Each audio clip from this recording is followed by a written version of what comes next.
গণহত্যা মামলায় শেখ হাসিনা ও আসাদুজ্জামান খান কামালকে আত্মসমর্পণের নির্দেশ দিয়ে বিজ্ঞপ্তি জারি করেছে আন্তর্জাতিক অপরাধ ট্রাইব্যুনাল। এ বিষয়ে আরও জানাতে ট্রাইব্যুনাল থেকে আমাদের সঙ্গে যুক্ত আছেন সহকর্মী রাব্বি হোসেন। রাব্বি, জানাবেন শেখ হাসিনাকে আত্মসমর্পণের বিজ্ঞপ্তি প্রকাশ নিয়ে ট্রাইব্যুনাল কি বলেছে?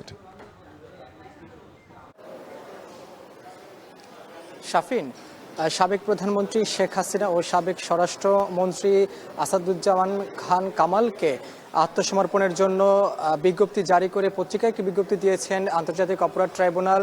এবং যে জুলাই আগস্টের গণহত্যার মামলায় এখন পর্যন্ত যে কয়েকটি মামলা দায়ের করা হয়েছে এই আন্তর্জাতিক অপরাধ ট্রাইব্যুনালের সবকটি মামলায় কিন্তু শেখ হাসিনাকে পলাতক দেখানো হয়েছে। এবং ট্রাইব্যুনাল বলেছেন যে ট্রাইব্যুনাল বিশ্বাস করেন এই যে জুলাই আগস্টের গণহত্যায় তাদের জড়িত থাকার যে অপরাধ সেটি এখানে প্রাথমিকভাবে প্রমাণ থাকার পরও তারা পলাতক রয়েছেন, যার কারণে তাদেরকে এর আগে গ্রেপ্তারি পরোয়ানা জারি করেছেন এবং তাদেরকে আত্মসমর্পণের জন্য বিজ্ঞপ্তি দিয়েছেন। এবং বিজ্ঞপ্তিতে বলা হয়েছে যদি তারা আত্মসমর্পণ না করেন তাদের অনুপস্থিতি থাকা সত্ত্বেও তাদের বিচার কার্য পরিচালনা করা হবে। এবং আজকে আন্তর্জাতিক অপরাধ ট্রাইব্যুনাল 2 এর আনুষ্ঠানিকভাবে যাত্রা শুরু হয়েছে। যাত্রা শেষে চিফ প্রসিকিউটর বলেছেন যে এই যে জুলাই আগস্টের গণহত্যা হয়েছে সেটি আসলে আন্তর্জাতিক মানদণ্ডে যাতে বিচার কার্য পরিচালনা করা হয় সে বিষয়টি তারা কথা বলেছেন। আজকে অ্যাটর্নি জেনারেল কথা বলেছেন, তিনিও বলেছেন এই যে জুলাই আগস্টের গণহত্যায় যারা জড়িত রয়েছে তাদের বিচার আন্তর্জাতিক মানদণ্ডেই করা হবে। এই পাশাপাশি